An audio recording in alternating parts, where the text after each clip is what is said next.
Ready? Boleh? Boleh ya?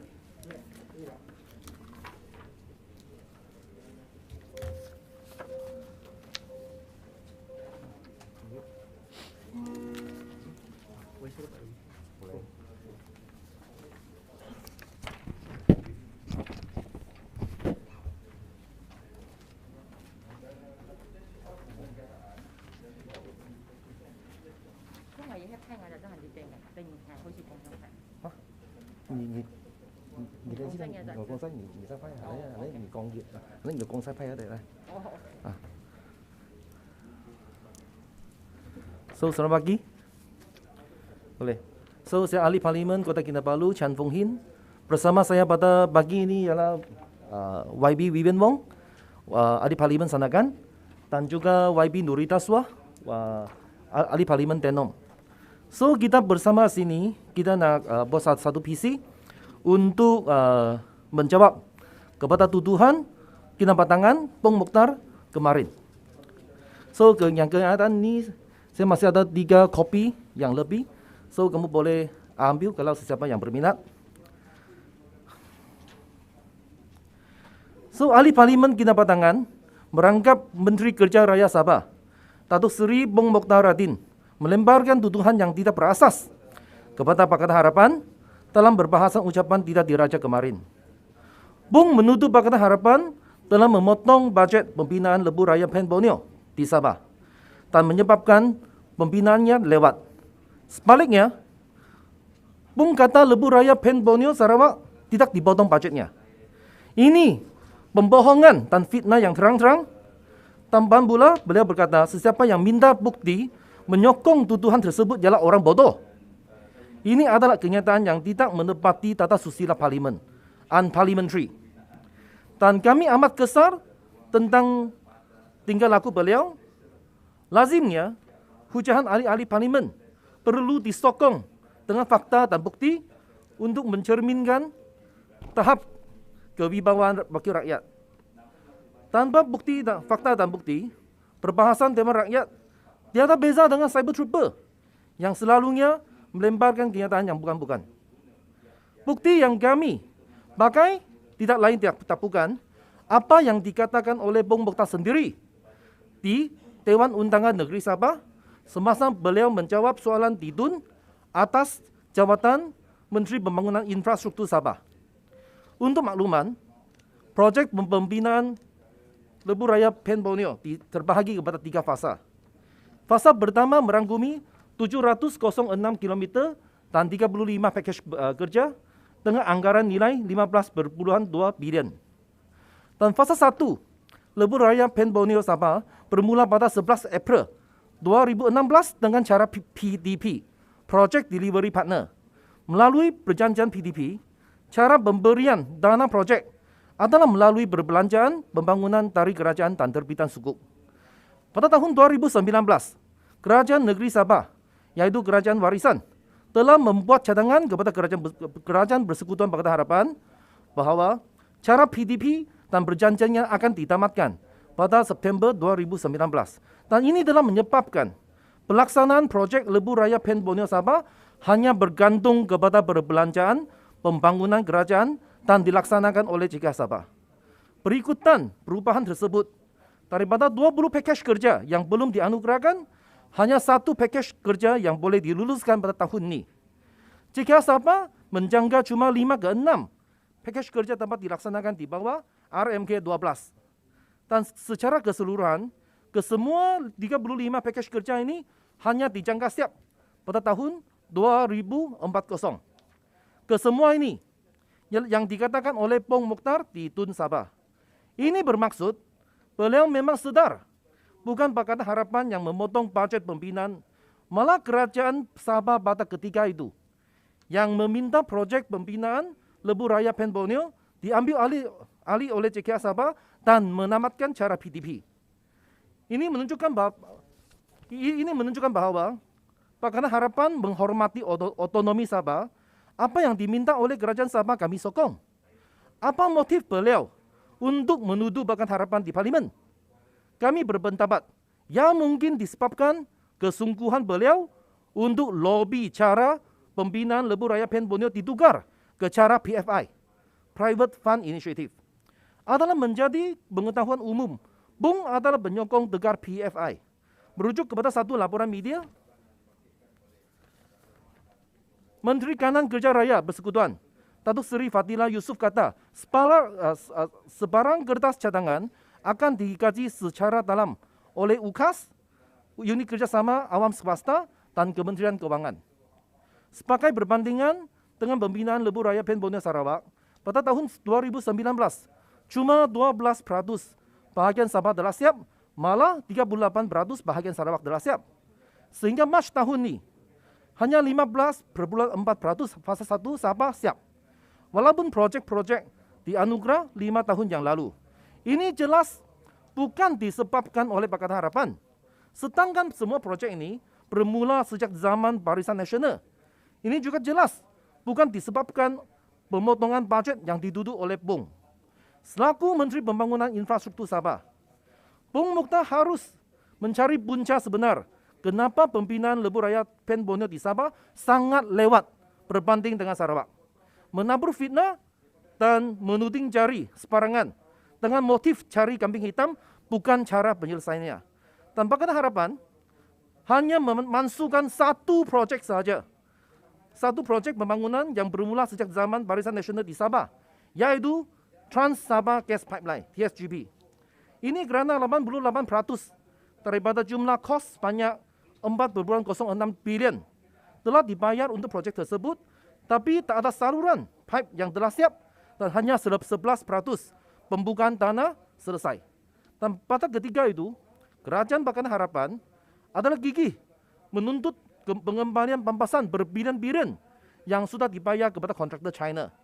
Dan sebarang pampasan yang dituntut balik atas niat Menteri Keuangan Lim Guan Eng ketika itu adalah digunakan pakai untuk pembangunan infrastruktur lain di Sabah. Dan baru-baru ini, Perdana Menteri Datuk Seri Ismail Sabri Yaakob mengisytiharkan bahawa kerajaan akan memperuntukkan sebanyak 4,6 bilion untuk Sabah dan 4,47 bilion untuk Sarawak untuk tujuan pembangunan. Beliau kata peruntukan ini sedang disalurkan melalui peruntukan pembangunan di bawah Rolling Plan 1 2021 sebagai sebahagian daripada rancangan Malaysia ke-12 yang akan dibentangkan di Parlimen pada 27 September ini.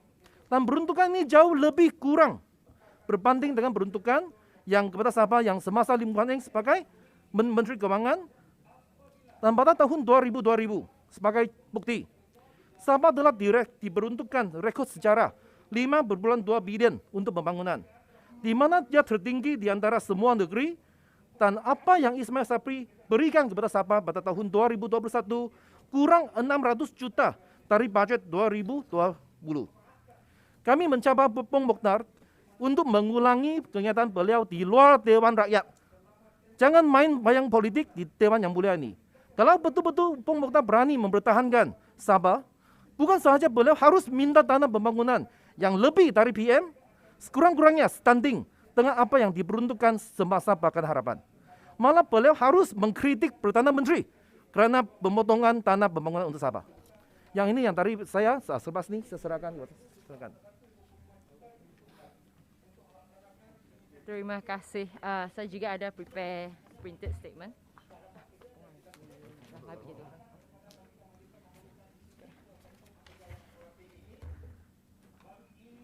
Ini merupakan kenyataan add-on lah kepada Yang Berhormat Kinabatangan. Jadi kenyataan beliau antaranya yang menyalahkan kerajaan PH dalam menghentikan projek pemanjangan landasan lapangan terbang Sandakan adalah sangat tidak berasas dan berniat jahat.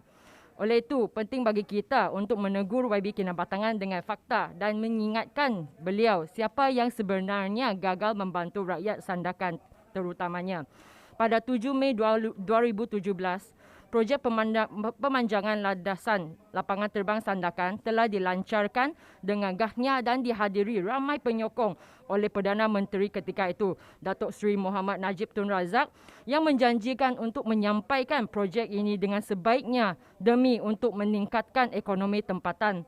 Masa kehadapan 1 tahun ke 8 Mei 2018, pada ambang pilihan raya ke-14 GE tidak ada seinci tanah telah digerakkan di kawasan projek pemanjangan landasan terbang Sandakan. Tiada apa yang dilakukan selama 2 tahun itu sejak Najib membuat pengumuman berkenaan. Projek itu hanya tertinggal sepi. Jadi selepas Pakatan Harapan berkuasa, keutamaan usaha segera dilakukan oleh Mendiang Datuk Steven, mantan ahli Parlimen Sandakan, untuk menghidupkan semula projek penting untuk Sandakan. Ini termasuk perluasan landasan semasa untuk Sandakan itu. Ini termasuk landasan dari 2,013 meter, 2,133 meter hingga 2,500 meter. Kawasan letak teksi tambahan dan kerja-kerja lain yang berkenaan. Akhirnya pada 6 Jun 2020, Majlis Pecah Tanah yang sebenarnya telah diadakan di Lapangan Terbang Sandakan untuk projek pemanjangan landasan Lapangan Terbang Sandakan, di mana dihadiri bersama oleh pemimpin dari kerajaan PH, iaitu mantan Ketua Menteri Sabah Datuk Seri Shafie Apdal, mantan Menteri Kewangan YB Lim Guan Eng dan juga mantan Menteri Pengangkutan YB Anthony Loke. Pembinaan projek itu tidak berhenti sejak itu, kecuali semasa tempoh pemerintahan kawalan pergerakan PKP 1.0 tahun lepas. Kerja-kerja sedang berjalan dengan baik dan menurut pihak lapangan terbang, projek ini dijangka siap pada penghujung tahun ini. Malah semua orang boleh melihat pada peta Google untuk melihat sendiri perkembangan projek berkenaan dan ia sememangnya berjalan secara dilancang. Justru ucapan YB Kedapatangan semalam berkenaan PH menghentikan kerja-kerja projek di lapangan terbang itu adalah sangat tidak berasas, mengelirukan dan menipu. Sebaliknya, kerajaan PH yang telah berjaya menyampaikan apa yang telah gagal kerajaan BN lakukan untuk rakyat Sandakan terutamanya. Sekian daripada saya. Saya akan pas kepada saudari Teno. Ya. Salam dan terima kasih. Berikutan daripada perbahasan daripada Kedapatangan kemarin, saya Tenom juga akan telah menulis satu usul yang mana saya akan serahkan usul ini kepada Dewan Rakyat yang di-Pertua Dewan Rakyat pada hari ini juga untuk merujuk ahli Parlimen Kedapatangan kepada jawatan kuasa hak dan kebebasan di bawah Peraturan Mesyuarat 36/12, yang mana saya baca kembali dia punya kenyataan kemarin. Sebab jalan rayanya tidak teratur, tidak tersusun. Sebab itu waktu Barisan Nasional memberi projek Pan Borneo dan peruntukan ada. Pakatan Harapan naik, potong. Ini masalah di Sarawak dia tak potong pula. Orang bodoh saja minta bukti. Kalau yang berhormat bodoh, yang berhormat bodohlah tanya bukti. Itu orang bodoh yang di-Pertua. Kalau nak jadi yang berhormat di sini, jangan jadi bodoh, be a wise man. Projek Pan Borneo di Sabah sudah tidak ada peruntukan.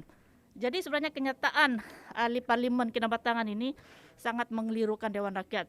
Di bawah Peraturan Mesyuarat 36/12 memperuntukkan bahawa mana-mana ahli yang mengelirukan kenyataan, yang mengeluarkan kenyataan yang mengelirukan Dewan adalah disifatkan menghina majlis.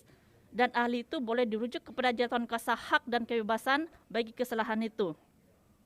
Dan saya rasa kenyataan bikin bertangan kemarin itu adalah kurang sopan, tidak benar, berbau fitnah, bersangkaan jahat dan mengelirukan Dewan terhadap kesemua ahli-ahli Parlimen Pakatan Harapan, di mana parti Pakatan Harapan semasa kerajaan tidak potong peruntukan bagi projek Pan Borneo sehingga sebenarnya tidak ada peruntukan. Jadi itu saja dari saya. Ya. Ada soalan?